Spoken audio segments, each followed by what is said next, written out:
Motherhood. 1 minute, you're mom of the year.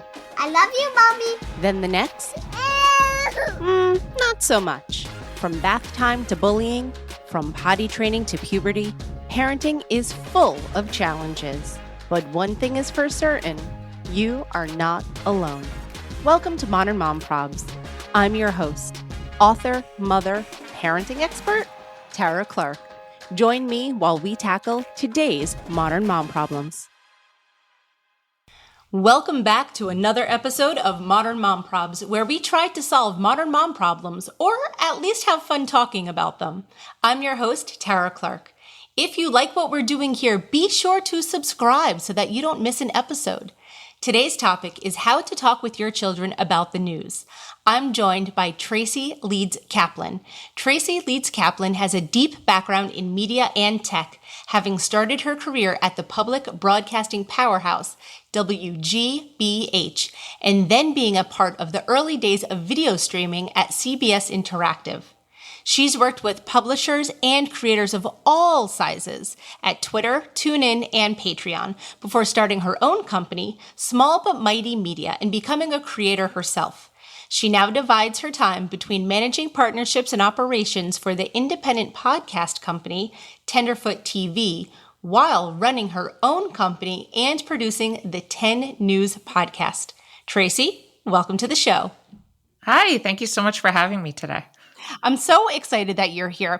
You are the founder of Small But Mighty Media and the creator and executive producer of the wildly popular podcast, The 10 News. It is a podcast that covers news for kids. So obviously I did your bio, but Tracy, tell us a little bit about yourself. Sure. So I like to refer to my career as being a little bit of a hodgepodge. So for anyone out there who thinks that they have to have, their career in a single line, I think I'm proof that you can kind of reinvent yourself at different times. But I've always kind of been at this intersection of media and technology. When I started way back, kind of my first real jobs were at ABC News in DC and then at GBH in Boston, really seeing kind of how media and news and tech all came together. Then I moved out to where I am now, which is San Francisco, came to the West Coast and was really deep into video partnerships, kind of thinking about, how do videos get all the way across the web and all of that. But in the background was always a podcast listener, huge love of public radio and NPR. And just as kind of my career grew, I got more and more interested in the audio space and the creation of podcasts. So kind of fast forward, I had moved on from my role at Patreon, and this was right before the pandemic hit. I was at home. I was kind of figuring out my next step, looking to do some consulting, and found myself kind of hiding, listening to the news in my pocket. I would pick the kids up from school and immediately turn the radio off when they got in the car because the things that were being covered were just too scary. I don't know who was programming the 3 p.m.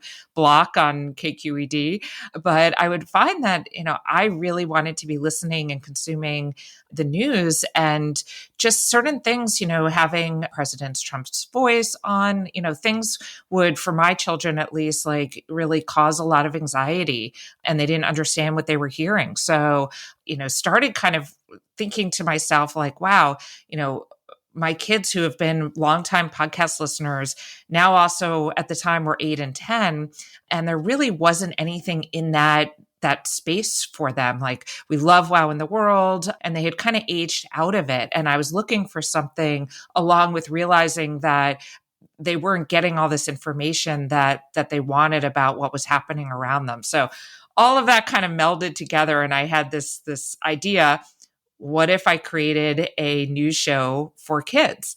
And when, was very fortunate to have some deep connections in the podcast industry, went around to people and asked, like, why isn't anyone else doing this? I can't be the first person to come up with this idea, and looked and kind of looked around for what was out there. And the response was because it's really hard. And I don't know, maybe it was shelter in place that did it to me, but I was kind of like, all right, well, I don't shy away from hard things. I'm going to try this out and give it a go. And got our group together. We piloted it for 6 weeks before a single episode was released, just to see, like, could we do this? Are we feeling the need of kids out there? Are we feeling, what parents need for having these conversations, tough conversations sometimes at home with their families? And sure enough, we pulled it together. And in September of 2020, the 10 News podcast went out on all podcast feeds and hit the air. It's awesome. Congratulations. It's a podcast. I've birthed a podcast. Yeah, exactly. It is my baby. I do, it keeps me up at night. It gives me a lot of anxiety, and I love it. It's my child. Yeah, exactly. And now it's like a toddler because it's several years old. Yes, we're in our 3rd season now. So I have a toddler. I love it. The show is absolutely fantastic. And I think it's so important because I have a 10-year-old son, and he is aware of certain things in the world, but not everything, obviously. And I don't always know the right way to bring up certain topics, right? He does get some current events at school in as much as they watch, I think it's called CNN 10 on their televisions in the morning. So he really enjoys that. They watch that during homeroom. And he also receives a magazine each week called The Week Junior. I don't know. Oh, it's a great magazine. Loves it. Highly recommend that. And so we do scratch the surface on current events. But your podcast is so great because we can listen to it in the car together and talk about it together.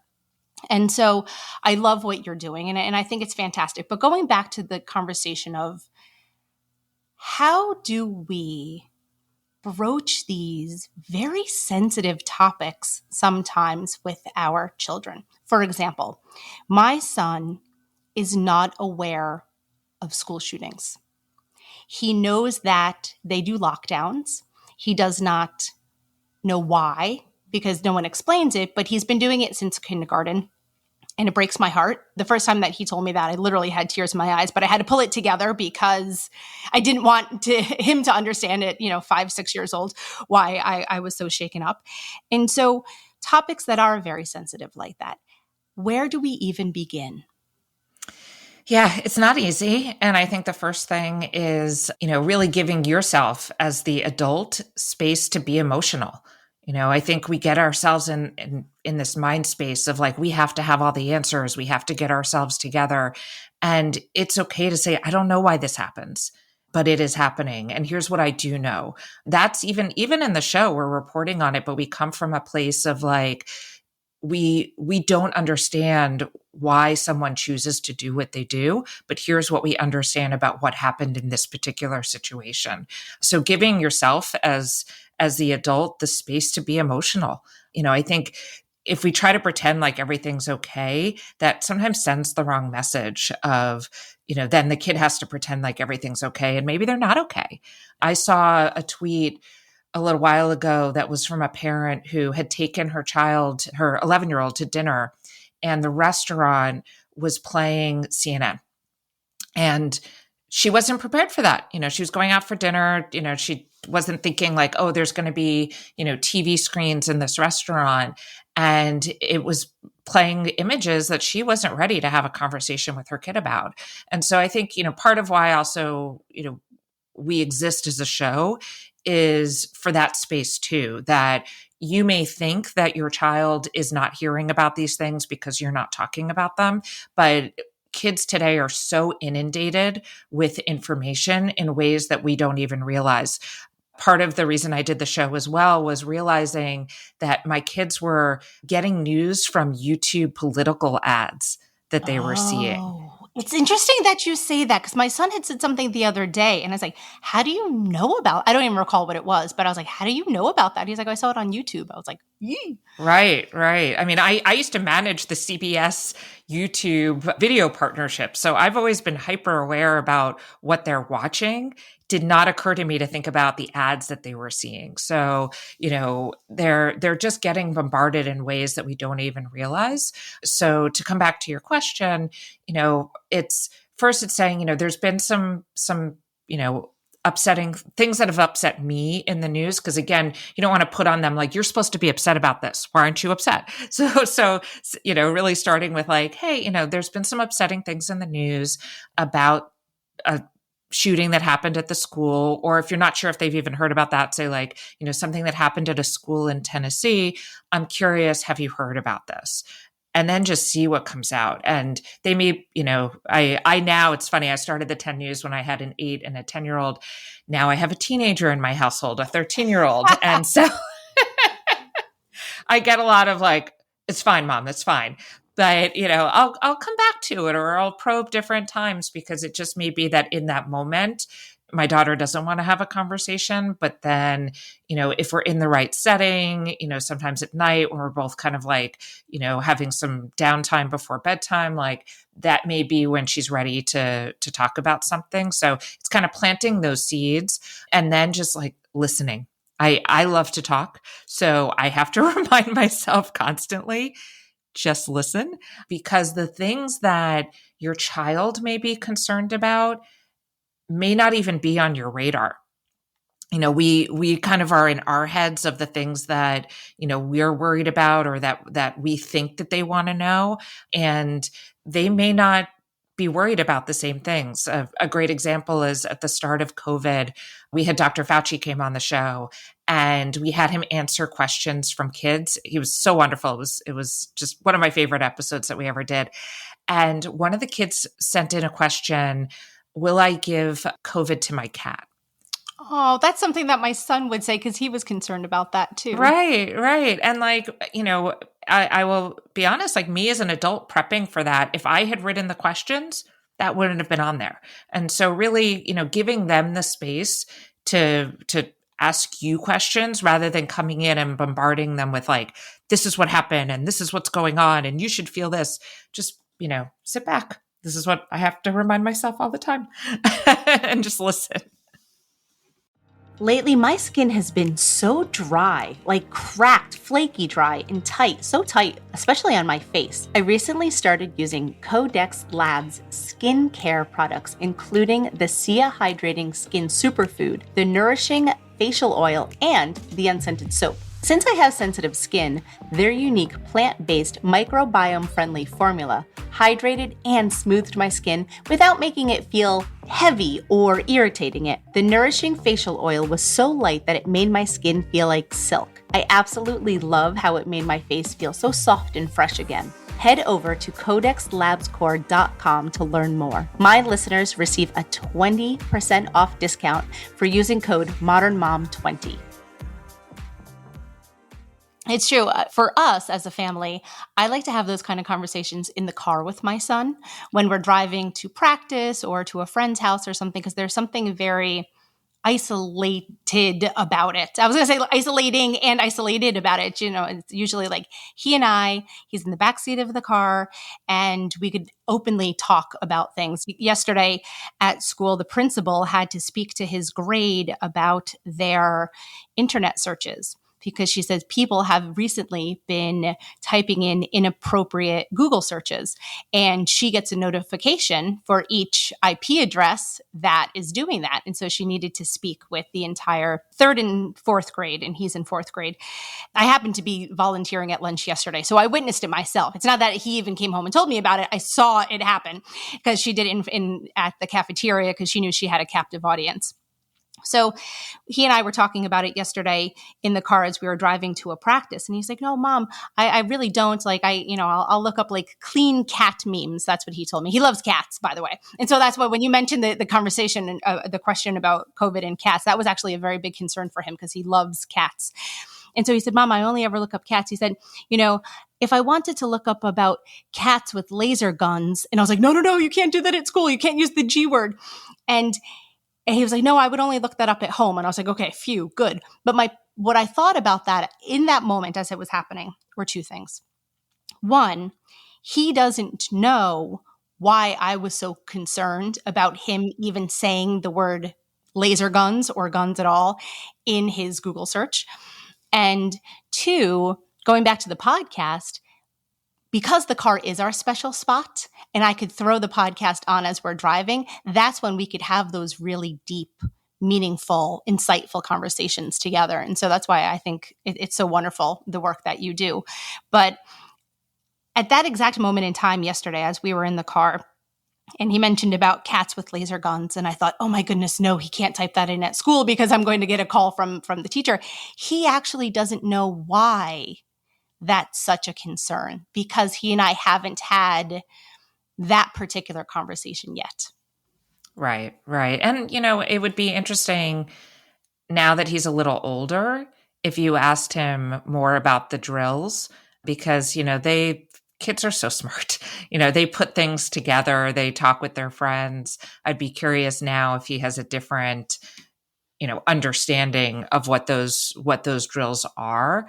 But it means so much to me to hear you say that it helps you, because that's our whole goal, is trying to help kids, help families have these conversations. And if you're not ready to, or feel like you don't have all the right terminology or approach, you can put the podcast on and then use that as kind of your entry point. I mean, we never pretend that in one episode a week we're going to be able to cover everything about a topic, but that's why we source everything. So you can go to the website and get the sources for all of our episodes. We put up all the transcripts, and that's really to help our listeners, parents, educators to be able to then take everything a step further, that this can be their real entry point. And we try to give as much context behind the headlines as we can, but then give you the tools and the resources to go a step further.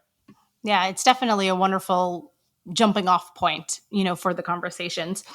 It's interesting. My husband often says, when I was a kid, we would always sit at the dinner together and discuss current events. And now in busy families, many times, not everyone is eating dinner at the same time. I mean, we try to eat dinner as a family as much as we can, but we're not often discussing current events at that point. It's usually just like what happened in the day and was there something that made you smile? Was there something that made you laugh? That sort of thing. But do you find that other families are also sort of experiencing that not everyone's able to sit down together and discuss current events during dinner like we used to? Yeah, for sure. I mean, I feel like we're all so overscheduled, at least in my family. I was just looking at the calendar this morning and thinking like, oh, wow, like it's just Tuesday. How are we going to get through the week between soccer and other school commitments, school plays, things like that. So homework. So we do as a family make a point to sit down together. But I find that my kids, at least at that point, they're just done. Like they need kind of some chill time. My husband and I laugh because we just talk to each other, because the kids will sit down with a book. Yeah, you know what? My son does the same thing. My husband and I will have a conversation. My son at that point, he, like you said, he's had enough of the day. He just wants to have a little bit of quiet time. And so he usually sits down with a history book. There's a series of books called Horrible Histories. Oh, I love those. Oh, yeah. Big fans. And so he loves that. So he'll often just grab one of those and sit and read a history book during dinner. And so my husband and I have our grown-up conversations at that point. Not grown-up, just regular conversations. Right. But it's interesting that you say that your kids also are sort of like spent by the time they hit dinner time. It's a lot after, going to a practice and maybe then doing homework, and you're at school all day and you're like on all day. And so you just need a little bit of quiet time. And sometimes I think dinner can provide that. Obviously, every family's dynamic is different, but it's interesting, Tracy, that you said the same thing, because that's what happens in our house. Yes. Yeah. So we, like you, do a lot of our conversations in the car. I think there's something also a little bit, I feel like, safe for kids, where they're in the back seat and a little bit removed, rather than, you kind of like staring at them, waiting for the answer. How do you feel about this, with like your intense look? I think just a little bit of the separation in the back seat, because that's certainly when we found that we've had our best conversations. We also live in a city, so we do a lot of walking and a lot of public transportation. So, when we're kind of walking somewhere, that's when we'll have these conversations. But yeah, I would love to have them at night at the dinner table, but it's turned into just me and my husband catching up about our day. And we work together in the same house. We don't work together, but we are physically both working from home. So we don't have much to talk about. That sounds very similar, I have to tell you. That actually makes me laugh. It really does. I often say to my husband about going back to the car conversations that if there's ever a time that you need to sort of have like a serious conversation with our son, the car is the time to do it. And I think, whether it's like, not that I'm saying reprimanding him, but if you do need to speak with him about something and you need a little bit of that distance, there's just something very like sacred about having the conversations in the car. And I think you're right. I think it's the distance between, they're in the back, they could look out the window. We're not intensely staring at each other. It's not awkward. I find that our conversations, even if they are serious conversations, come across much more casually when they're in the car. Yeah. The only problem now is my teen, who is taller than me. For the listeners, I'm 5'2", and she passed me last year. Nothing prepares you for that moment, but she did. So she's now 5'4". I don't know what's happening. And she sits in the front seat. And I kind of some days want to be like, could you go back there so we could have this conversation? Yes. I totally understand. My son's always like, I want to sit in the front, Mommy. And I'm like, no, not yet. You're too little. No. He's like, some of my friends sit in the front. I'm like, nope. Not yet.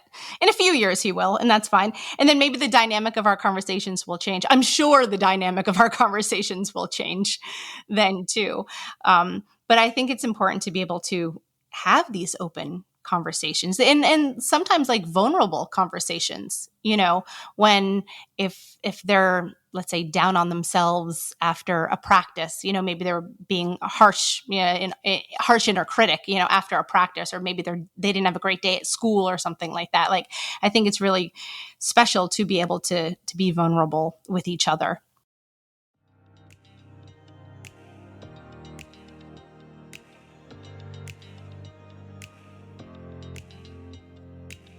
This episode is brought to you by Modern Mom Style Box. Upgrade your wardrobe and enjoy unlimited styles for just $60 a month. Modern Mom Style Box is the first rental clothing subscription designed exclusively for moms and moms-to-be. Get started today with a free trial. Use promo code PTO. Yeah, and I think, some great advice. So when there are tough situations that happen in the world, as a team at the 10 News, we really look to the experts who support us with the show and have them come on. And a great expert who just joined us to talk about gun violence is Abby Greger. She's a longtime school counselor in the Berkeley school system out here in California. And one of the things that she talked about was really that everyone processes trauma differently too. So, that's why earlier when I was saying, like, be careful not to say, like, I feel, you should feel like this because that's how I feel. Your child may deal with something differently. So let's say they have a bullying situation going on, they may be withdrawing, or they may be like, acting out of control. Like, there's no one way to respond to things. And I think also too, with the news, thinking about that, they may really be internalizing even the conversations. I joke about, that we're reading, the kids reading at dinner, but every now and then my husband and I will be deep in a conversation about something, and one of them will pop up and provide their commentary on what we've just been discussing, or even we were on a road trip and my daughter had her earbuds in because she wanted to listen to Taylor Swift. And so we were just chatting away, and then she pops in and we're like, wait, you're listening to us? So I think, just keeping in mind that they kind of are always listening. Sorry, that was like multiple thoughts pulled together there. If you need me to No, it's perfect. You and I live parallel lives because my son always makes a joke about that. He's always like, Mom, I'm still listening. Even though I'm reading and we're eating, right, I still hear every word you say. So it's just really funny that you said the same thing. Yeah. And that actually has become a core tenet of how we do the show. So even if you listen to the gun violence episode that we just did, like, we started out with terms and terminology. We did this for Ukraine as well when the Russians first invaded. Like, what is NATO? Why is it now Kyiv instead of Kiev? So just things like that, where it's like, okay, let's assume every child is eavesdropping on their parents. What are the terms that are being used so that they feel empowered to at least start and ask a question? Because no one wants to ask a question if they feel like they don't know enough to, they're going to be embarrassed by what comes out, or they're going to ask something the wrong way. So let's empower kids with the terms so that then they can ask their question. Yeah, that's brilliant. I hadn't considered it like that, but you're right. It's so important because even as an adult woman, I think it's important for us to get the right terminology depending on what the topic is. I think that's so important. So thank you for that. And it's interesting. We live in a household where we don't keep the news on. We have some friends who will have 24-hour news on 24 hours a day. And that's just simply, we've never been like that. We've just, I get my news from my phone, from the internet. I don't, email roll-ups. I always get I feel like I get 1,000 different email news roll-ups every day hitting my inbox. So that's where I get my news. And obviously my son doesn't see any of that. And so he is sort of isolated from it. And we do that intentionally. But not every family does that, right? Everyone does their own thing, and that's absolutely fine. But what do you say to when your child goes to someone else's house maybe, and there is 24-hour news on 24 hours, and they are then exposed to things that you otherwise may not have exposed them to? Yeah, it's interesting because we are not, a 24/7, even though I do the show, I don't have mostly for my own mental health. I mean, everyone needs to take a break. It's a lot. You need to energize and reset yourself. So I'm very purposeful in not having it on all the time. But what I say, to my own kids, other houses have different rules, different philosophies. I think it's the same thing. I think for a while there, we were known as the fruit roll-up house because we had, one of those Costco boxes of fruit roll-ups. I think there were some families that didn't love that their children came to my house and gorged themselves on fruit roll-ups, but so be it. But I think, certainly in this case, the news is a little bit can be more traumatic than a fruit roll-up. So, we will just say, hey, I know that they have their TV on. It's hard not to look at a TV when it's on. You definitely get sucked in. Please feel free to talk to me about anything that you're seeing. And so that's my advice is just, again, if you're having these conversations, if you are, being there for your child, then when they see something, they're going to come to you. Because it's not like a first time, it's not a first conversation. You're regularly making this part of your family language. And I think that's really key. Again, coming back to the example of the woman who went to the restaurant, this, for my family, this is part of our language, that things happen, tough conversations need to happen. The world isn't, as much as I would love it to be for my children, the world isn't all sunshine and roses. And so we regularly talk about these things so that when it does come up, they know that they can bring it to us, or I'm very fortunate, my kids are in an amazing school. They can also bring it to their teachers. Tracy, I absolutely love all of your work on the podcast and everything that you do. Can you please tell everyone where we can find you and when we could hear more about it? Of course. So it is the 10 News Podcast, spelt out TEN, not the number. And we're available on all podcast platforms. And you can follow us on Instagram at the 10 News, or go to our website, which is www.tennews.com. And we're always looking for kids and families who want to be involved in the show. So if you go to our website, you can submit a question, you can submit your thoughts about something or a cool fun fact. We love those. And we'd love to have you on the show. That's amazing. My son has tons of fun facts because, as I mentioned, he loves the Horrible Histories book series. So he's constantly saying, did you know that this happened in 1066? And well, yeah, that's a pretty big year. But did you know that this happened during the Tudors and the Stuarts? And I mean, he'll just give you fun facts until you can't handle any more fun facts. So, all right. He's a future tenor. We got to get him on. Excellent. He would love that. Tracy, thank you so much for being here. Thank you so much. This is great.